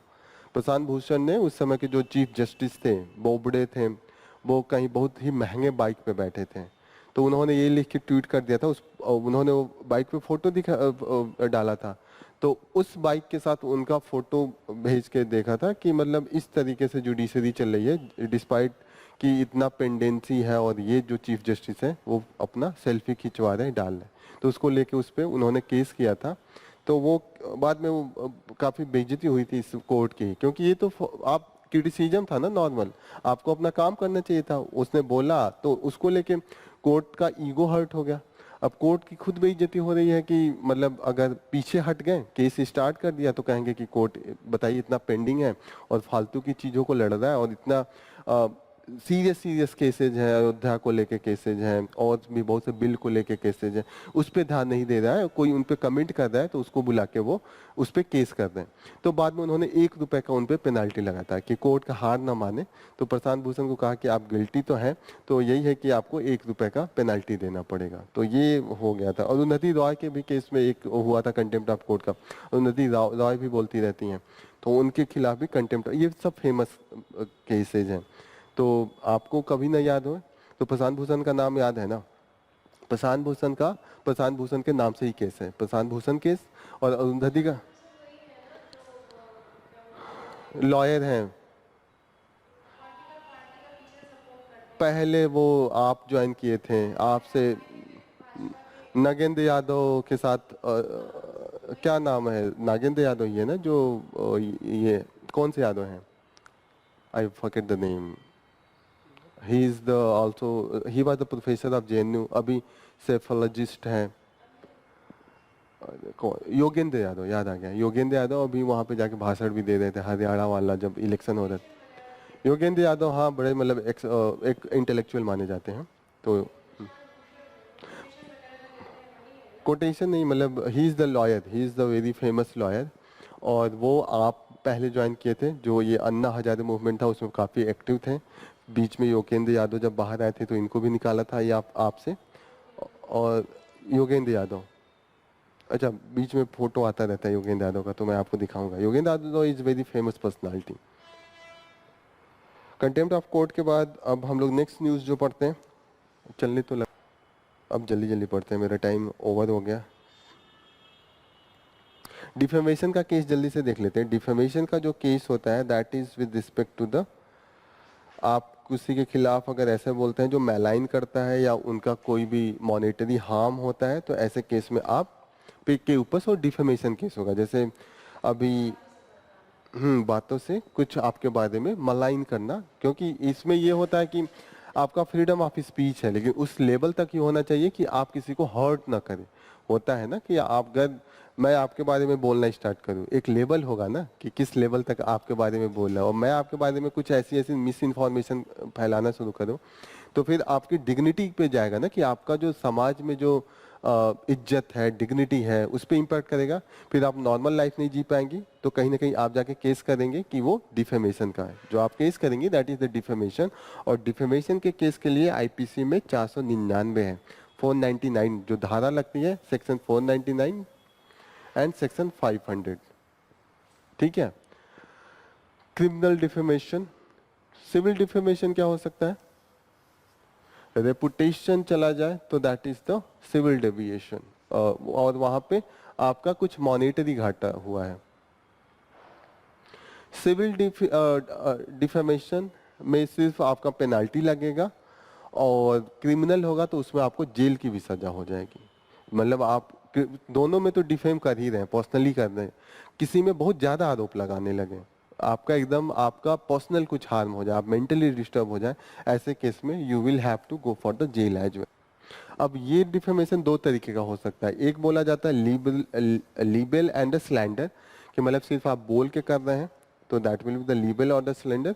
और दूसरा होगा जब आप कुछ लिख के करने लगे, पेपर में लिखने लगे, आप सोशल मीडिया पे लिखने लगे, then it will be the publication, this will be the essential elements of the defamation. जैसे बोल के कर रहे हैं तो उतना नहीं लिया जा सकता है, लेकिन आप लिखते हैं तो एक साथ लाखों लोगों के नज़र में आप आ जाते हैं ना आप, तो वहाँ पे ज़्यादा आप इम्पैक्ट कर देते हैं। सुप्रीम कोर्ट में एक केस चल रहा है कंटिन्यूअसली, कि ये बात हो रही है कि जो ऐड किया गया था 1976 में, that was by the constitutional amendment of the 1976। अब इस पे डिबेट चल रहा है कि इट वाज कॉन्स्टिट्यूशनल और लीगल था कि नहीं। ऐसे माना जाता है कि ये फ्रॉड किया गया था ऑन द कॉन्स्टिट्यूशन, क्योंकि उस समय देश अच्छी स्थिति में नहीं था, आपने मजबूरी का फायदा उठा के आपने ऐड कर दिया। तो ये डिमांड हमेशा होती है कि ये जो सोशलिज्म है और जो सेकुलरिज्म है उसको हटा दिया जाए, ऐसा माना जाता है। अब सुप्रीम कोर्ट में केस हमेशा जाता है। अब ये जो विरोध करते हैं कि अरे क्यों हटा दिया जाए, वो तो ऑलरेडी था, ऐसा थोड़ी था कि अंदर नहीं था। आर्टिकल 25 से लेकर आर्टिकल 28 तो पहले ही से था, तो ऑलरेडी वो क्या दिखाता है, सेकुलरिज्म ही दिखाता है। सोशलिज्म डीपीएसपी में सब है, और तो ऑलरेडी था, तो वो आपने ज्यादा उसको प्रियम्बल में लिख के आपने उसको फ्रंट पे ला दिया। जैसे आप कोई बुक के अंदर लिखे हैं, उसको आपने फ्रंट पे लिख लिया, तो एक तरीके से बात तो सही है ना, आपने ऊपर लिख दिया कि ताकि सबको पता चले कि ये चीजें अंदर हैं। दूसरी चीज इस बात को भी लेके होता है कि जब इंदिरा गांधी ने जितने भी चेंज किए थे बाय द 42nd अमेंडमेंट, उसके बाद उनके विरोध की गवर्नमेंट आई थी। मोरारजी देसाई प्रधानमंत्री बने थे और जनता दल की गवर्नमेंट बनी थी। They were totally against the Indira Gandhi के ही खिलाफ इलेक्शन लड़के आए थे। उन्होंने बहुत चीजें चेंज कर दी, जो ओरिजिनल कॉन्स्टिट्यूशन को रीस्टोर कर दिया गया था कुछ ही चीजों को छोड़ के।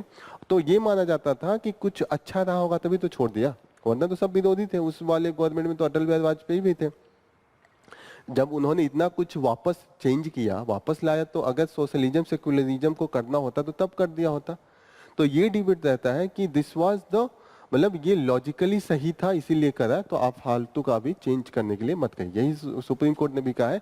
सुप्रीम कोर्ट ने कहा कि ऐसा नहीं है, अगर चेंज करना होता तो उस समय कर दिया गया होता, बाकी की आने वाली गवर्नमेंट कंटिन्यूअसली चेंज की थी लेकिन इसको छोड़ती थी, इसका मतलब ये जस्टिसएबल था। क्लियर हो रहा है?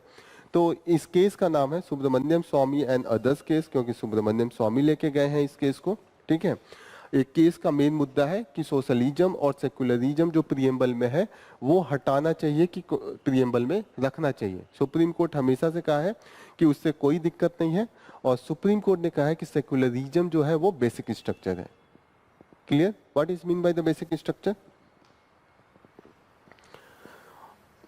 आधा समूह ढांचा, तो ये तो हिंदी हो गया, मैं बोल रहा हूं मतलब क्या हुआ।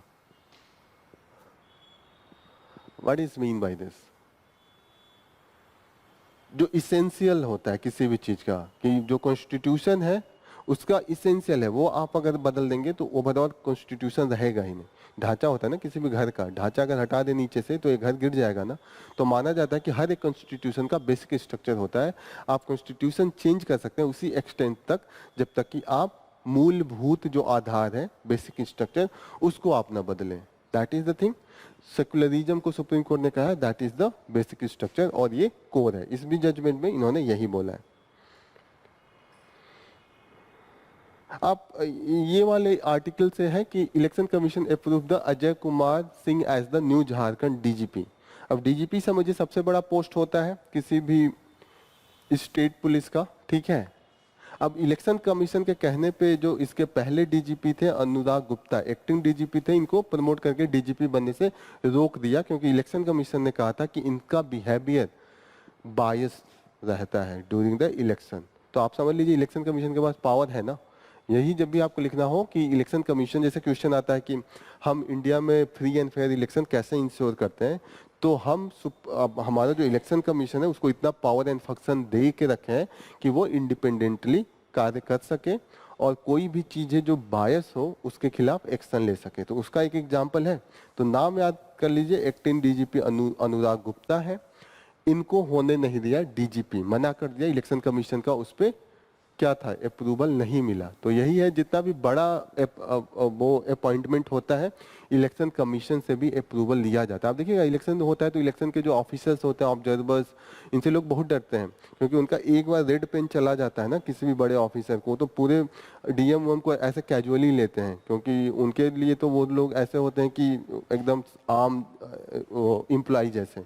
तो इसीलिए कोई भी ऑफिसर इलेक्शन कमीशन के ऑफिसर से इसीलिए डरता है क्योंकि उनके एक बार रेड पेन चला जाता है तो हाईएस्ट पोस्ट पे जाने से रोक दिया जाता है। और हर एक आईएएस ऑफिसर या पीसीएस ऑफिसर का यही होता है कि सबसे जो बड़ा पोस्ट है, जैसे आईएएस है तो वो सेक्रेटरी बने चीफ मिनिस्टर के, या वो मेन हेड बने कैबिनेट के, ऐसा होता है ना। तो ये सपना होता है। तो ये सब पोस्ट पे अगर इलेक्शन कमीशन एक बार भी थोड़ा भी वो कर दे तो ये सब पोस्ट पे जाना मुश्किल हो जाता है। Next news that we are going to cover is BBC का एक मूवी डॉक्यूमेंट्री बना है, उसका दिखा देता हूँ मैं ट्रेलर। अच्छा लग रहा है, we are lucky.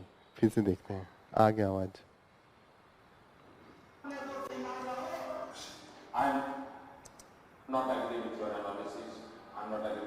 Okay, this is the thing, यही है, यही इसी का मतलब बैन किया है। तो यही न्यूज है, मैं इसलिए बता रहा हूँ कि न्यूज में है, ठीक है। मैं अपने पास से कुछ नहीं बता रहा हूँ, न्यूज में है, और वो मूवी को मैंने दिखा दिया ताकि आप लोगों को याद रहे चीजें, ठीक है।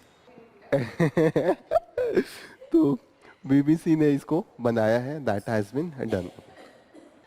नेक्स्ट इम्पोर्टेंट न्यूज़ जो है कि यहाँ पे भी जो विकीपीडिया के पेज से हटाने को बोला है। एएनआई न्यूज़ आप लोग हमेशा देखते होंगे। एएनआई न्यूज़ के खिलाफ इन्होंने लिखा था, विकीपीडिया ने लिखा था कि कहीं इन्होंने इनके बारे में लिखा है कि they are very much supportive to the government. क्यों हटाए?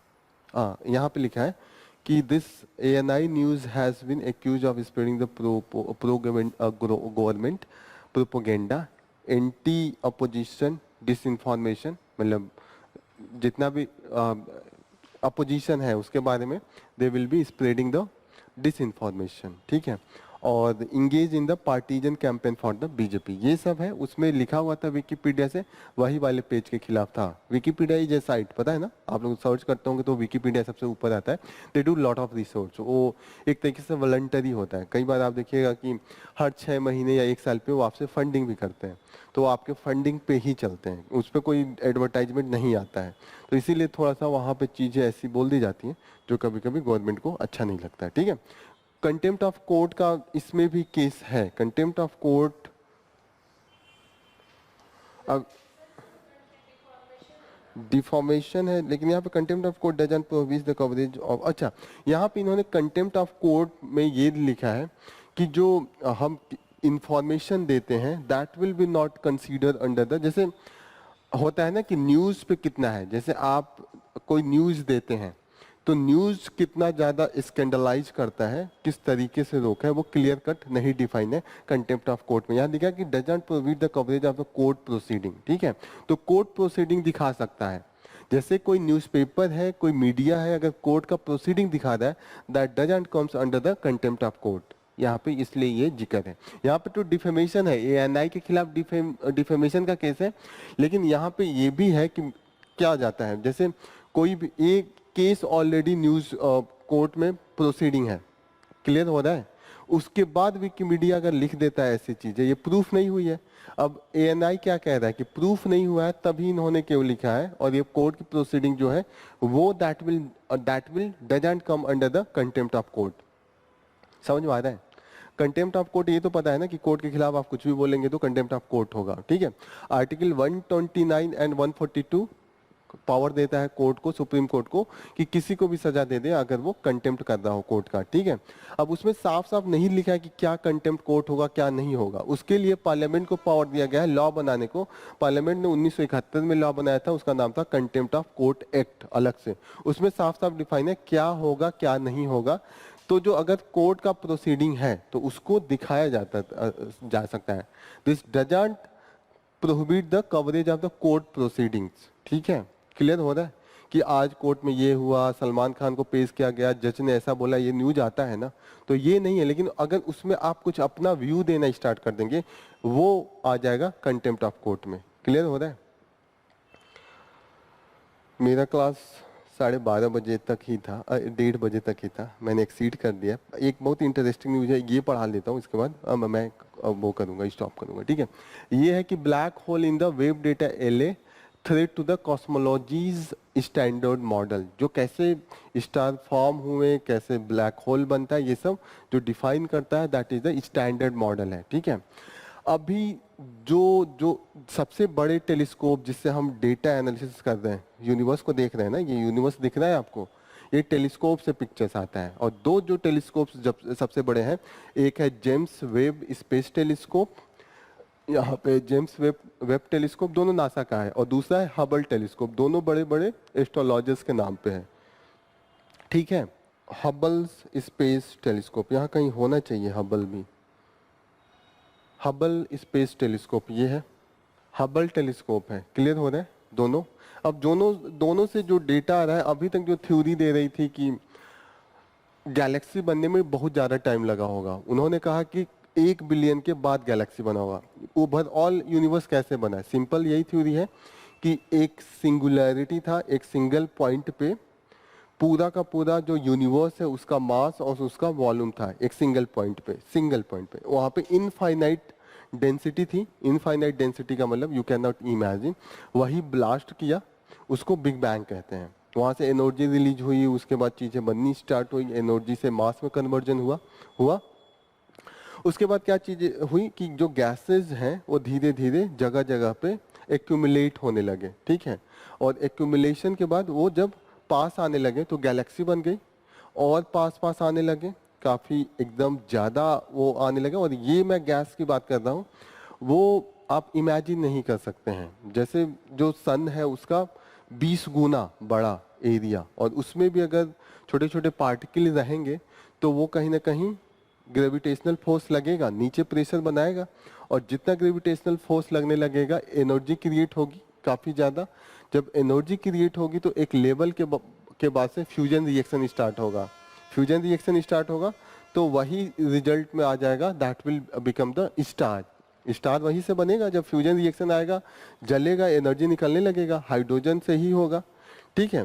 उसके बाद जब स्टार्स आएगा तो एनर्जी कैसे हो रहा है? फ्यूजन से हो रहा है। फ्यूजन किसका हो रहा है? हाइड्रोजन का हो रहा है। तो हाइड्रोजन का जब फ्यूजन हो जाएगा तो हाइड्रोजन फ्यूजन होकर बड़ा पार्टिकल बनता है, और बड़ा पार्टिकल को फ्यूजन होने के लिए बहुत ज़्यादा एनर्जी की ज़रूरत होती है। हो सकता है कि इतने लेवल पे चला जाए कि उसके बाद फ्यूजन होना मुश्किल हो जाए। तो स्टार में भी हाइड्रोजन का होता है, जैसे मानिए ये स्टार है, पढ़ा था उसका रिवीजन फिर से करेंगे, ठीक है। बार बार उसकी जो है वो प्रैक्टिस करेंगे तभी चीज़ें याद होंगी। ये मानिए स्टार है, यूरोपियन एडवेंट में और इसका ये कोर है, यहाँ पे हाइड्रोजन आपस में फ्यूजन करते हैं, और हाइड्रोजन फ्यूजन के बाद हीलियम बन जाते हैं। हीलियम बड़ा हो गया, किसने अब establish कोर किया में था जो होगा वो पोर्टुगीज को? हीलियम जाएगा ना, जो भारी आइटम होगा वो पितामह, कोर में जाने ओके। लगेगा, हाइड्रोजन क्या होगा सतह पे आने लगेगा, आएगा। अब उसके बाद कौन हाइड्रोजन आया? यहाँ पे आएगा, लेकिन अब यहाँ पे हीलियम बनेगा। उसके बाद डच। यहाँ पे फिर? हीलियम भी क्या करेगा, क्योंकि ठीक है। और ज्यादा ग्रेविटी बढ़ेगी जब अरे कोर एक में आना मिनट। स्टार्ट होगा सब ठीक है, कुछ। तो अगर ग्रेविटी और बढ़ वेनिस, गई उसके बाद और हीलियम भी फ्यूजन करने फ्रेंच, ठीक लगे है। तो उसको हीलियम इसके फ्लैश बाद जो कहते मुगल हैं, एम्पायर ठीक है। थे जिनकी डेथ हुई हीलियम फ्लैश औरंगजेब के अगर बाद, होगा तो उनके बाद यहाँ पे जिनके जो सक्सेसर हाइड्रोजन है थे इनके पास भी वो इतनी कौन एनर्जी रहे? होगी कि वो भी बहादुर शाह। करने लगे। आफ्टर बहादुर शाह क्या जहांगीर करेंगे, शाह जो हैं फ्यूजन वो उसमें करेंगे। आए और उनकी तो पॉलिसीज आपका क्या क्या जो थी पहले जहांगीर यहाँ शाह की? दिखता था वो अब ये बड़ा सा रिएक्शन हो रहा है, तो ये स्पेस बढ़ जाएगा क्योंकि एनर्जी रिलीज होगी ज्यादा। जब एक्सेसिव हीलियम एक्सप्लॉइटेटिव का पॉलिसी फ्यूजन थी होगा उनकी, तो टैक्स एनर्जी ज्यादा ज्यादा रिलीज होगी, लेते थे वो, तो ठीक है। उसके कारण आफ्टर चीजें जहांगीर एक्सपैंड भी शाह होगी, थोड़ी बड़ी हो हु केम जाएंगी इनटू पावर? और वो लाल दिखने लगेगा क्योंकि फर्रुखसियार। उसका जो फर्रुखसियार का वेवलेंथ जो होगा वो मेन लास्ट इम्पोर्टेंट वाला रोल था होगा, वो किसमें था? क्योंकि उसके बाद नहीं होगा, ठीक है। उन्होंने रॉयल तो फरमान इसी इशू को किया था हम क्या कहते हैं, 1717 रेड में, जायंट कहते जो हैं, मैं अभी बाद में रेड बताऊंगी कि उनका कैसा क्या जो जायंट। उसका रोल था वो क्या था। आफ्टर ये सब फर्रुखसियार प्रोसेस है जब देन तारा मोहम्मद मर शाह रहा होता है। रंगीला नॉर्मल केम क्या होगा, इनटू स्टार पावर। होगा, मोहम्मद शाह रंगीला हाइड्रोजन जो का थे उनके फ्यूजन टाइम होगा। में जब हाइड्रोजन उन्होंने का सैयद हाइड्रोजन गदर खत्म कुमार होने जो लगता है राजा तब बने थे आता है और रेड उनकी कुछ जो इम्पोर्टेंट जायंट। पॉलिसीज थी कोर वो क्या में थी? हाइड्रोजन नहीं बनता है, वो सिर्फ ऐसे कोई हीलियम बचता एडमिनिस्ट्रेशन है। उनका था हीलियम भी नहीं, उनके बिहाफ आगे पे उनके रिएक्ट वजीर करके काम करते थे क्योंकि ऑक्सीजन उनका कार्बन बनाने एडमिनिस्ट्रेशन में लगेगा। इंटरेस्ट नहीं था। ऑक्सीजन आफ्टर कार्बन का आफ्टर हमने फ्यूजन क्या पढ़ा कराना था बड़ा मुगल मुश्किल काम मुगल हो के जाता बाद? है। तो उसी के कारण जो सरफेस पे आएगा वो हाँ हाँ, काफी बड़ा दिखेगा और वहां पे बाद में जो हुआ फ्यूजन था वो होगा उसकी इंटेंसिटी कम हो जाएगी, पर एनर्जी ओवरऑल शाह वो आलम रेड 2। दिखेगा। जब शाह आलम 2, इंटेंसिटी कम होगी ठीक है। तो उसके बाद वो रेड कार्नेटिक वॉर दिखता पढ़े है, थे हमने, फर्स्ट होता है ना। कार्नेटिक वॉर। जब आप ज्वाला देखते एंग्लो होंगे, और जब फ्रेंच गैस के वैस बीच में जलाते हुआ था, होंगे एंग्लो तो जब फ्रेंच गैस राइवलरीज को ही खत्म हम होने वाला कार्नेटिक वॉर होता है कहते हैं, तब इसको रेड होता है। कार्नेटिक वॉर नॉर्मल क्यों ऐसे कहते हैं? व्हाइट होता है, रेड का मतलब लो वेवलेंथ का होता है। हम लोग एक दिन और पढ़े थे कि एक दिन और रेड शिफ्ट पढ़े थे, रेड शिफ्ट भी पढ़े थे ना, रेड शिफ्ट। आप विबग्योर में भी देखिएगा, विबग्योर में देखिएगा कि रेड का सबसे नीचे होता है, that was the main thing. तो इसीलिए रेड जायंट बनेगा। रेड जायंट के बाद क्या बनेगा, ये एक लेवल के बाद जो है वो कोलेप्स करेगा, कोलेप्स करके ब्लास्ट करेगा, उसको सुपरनोवा कहते हैं। रेड जायंट के बाद सुपरनोवा होगा और जो बचा हुआ बचेगा वो व्हाइट ड्वार्फ, यही ड्वार्फ स्टार बचेगा। यही सब हम लोग पढ़े थे ओवरऑल, व्हाइट ड्वार्फ वो यही पढ़े थे। तो that was the overall process of the star का जो लाइफ होता है कि कैसे फॉर्म होता है।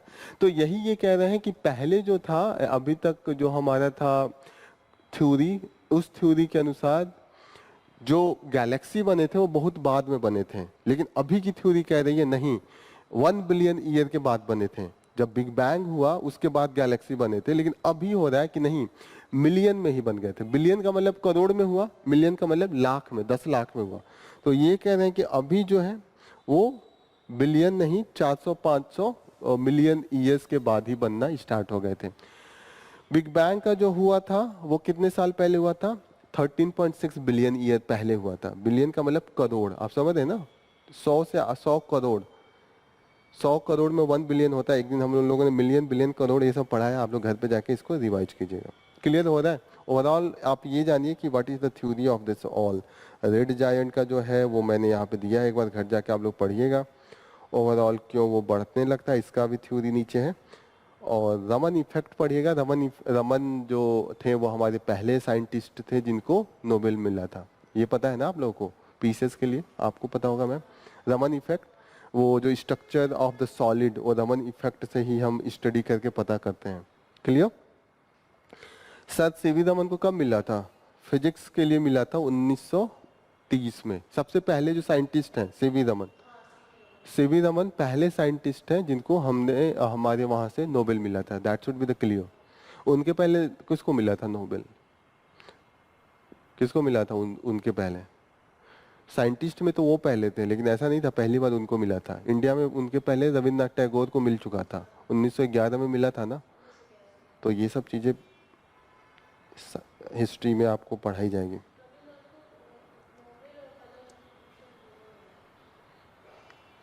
पद्म भूषण ये सब नहीं मिला है, वो तो पहले ही मर गए थे। नोबेल मिला है, हाँ। World lacks 230 nature of the COP talk begin. अभी जो यूएन बॉडी का बायोलॉजिकल डाइवर्सिटी पे जो मीटिंग चल रहा है that is into the Colombia का कैली सिटी है, वहाँ पे हो रहा है। तो ये याद रखिएगा, पीसेस के लिए इम्पोर्टेंट, ठीक है।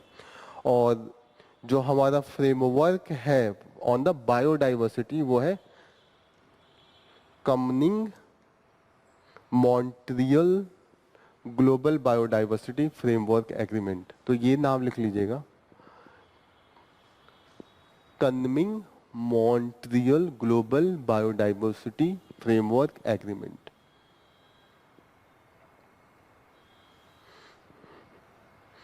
अभी जो मीटिंग चल रही है that is in the Colombia, UN biodiversity summit COP16 चल रही है that is into the Cali, शहर का नाम है कोलंबिया। एक बार आप लोग मैप में घर पे जाके इसको लोकेट कीजिएगा। मॉन्ट्रियल को भी कीजिएगा, that is in the Canada, Kunming that is into the China. Okay, आज और भी काफ़ी कुछ है क्लास में कराने को but we don't have the time. ये काफ़ी अच्छा न्यूज़ था, मैं कल इसको करूँगा, ठीक है। अभी मैं करूँगा, आधे घंटे से ज़्यादा लगेगा। कल का न्यूज़ में बहुत इंपॉर्टेंट था। कल का आप लोग जो मैं भेजा हूँ ना वो पढ़िएगा, कल काफ़ी कुछ इंपॉर्टेंट था। मैनहट्टन प्रोजेक्ट कल दिया था यहाँ पे। मैनहट्टन प्रोजेक्ट से ही यूएस ने अपना वो बनाया था, जो उन्होंने अपना न्यूक्लियर बम बनाया था, मैनहट्टन प्रोजेक्ट से ही बनाया था। और ये मैनहट्टन प्रोजेक्ट इसलिए स्टार्ट किया था कि जर्मनी कहीं बम न बना दे, वो न फोड़े, तो बम बनाने से रोकने के लिए ये प्रोजेक्ट स्टार्ट किया था। और यूएस ने खुद बम फोड़ दिया। जैसे उन्होंने कहा था कि ना बम नहीं बना ले जर्मनी, इसलिए हम पीस के लिए स्टार्ट कर रहे हैं। बम का यूज नहीं होने के लिए ये प्रोजेक्ट स्टार्ट हुआ था, और इस प्रोजेक्ट से जो बम बना वही बम पहली बार यूज हुआ। जर्मनी बीच में छोड़ दिया, लेकिन इन्होंने बम बना के जाके फोड़ दिया, ठीक है। अभी ओपेनहेमर एक पिक्चर आया था, जो उसका मेन लीडर था। मैनहट्टन प्रोजेक्ट का जो मेन लीडर थे वो ओपेनहेमर थे। उसको आज ऑस्कर भी मिला है इस बार, देखा नहीं है ओपेनहेमर? लास्ट ईयर आया था ओपेनहेमर। अच्छा, उसका ट्रायल नेक्स्ट वाले में दिखाऊंगा, ठीक है। Movie Oppenheimer. So this is all about from the today's news. कुछ न्यूज जो बच्चे हैं वो हम कल डिस्कस करेंगे। ओके, तो thank you for joining the session. All the best. जय हिंद।